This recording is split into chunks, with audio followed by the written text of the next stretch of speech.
Hi, I'm Lauren, and welcome to BrainStuff. Okay, so billions of people eat bread every single day, but have you ever actually thought about how it works? Sure, the bread-making process turns hard kernels of wheat into something airy, soft, and delicious, but how? Is it magic? I'm sorry to be the one to break this to you, but your bread was not made by wizards. One of the key players here is yeast. Now, yeast is a fungus that eats sugar and produces carbon dioxide and alcohol as waste. The carbon dioxide is what ultimately creates that airy texture. But for this to work, bakers have to trap the carbon dioxide.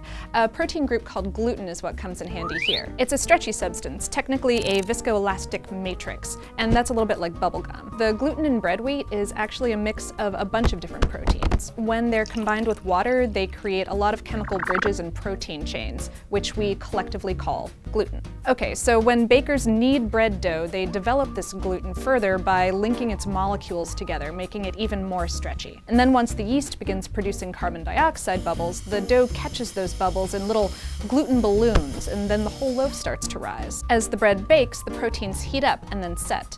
They firm up sort of like an egg when you cook it. Of course, there are thousands of different types of bread, and each has slightly different ingredients, flavors, and preparation methods.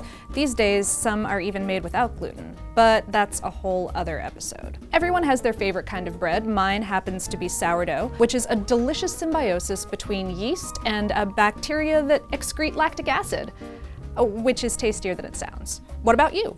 If you'd like to let us know, there is a convenient comment field hovering somewhere below me on your internet web browser. There is also a like button. It would be really awesome if you would click that if you in fact liked this video. You can also hit subscribe so that you won't miss the next one. And me and/or one of my charming co-hosts will talk to you again really soon.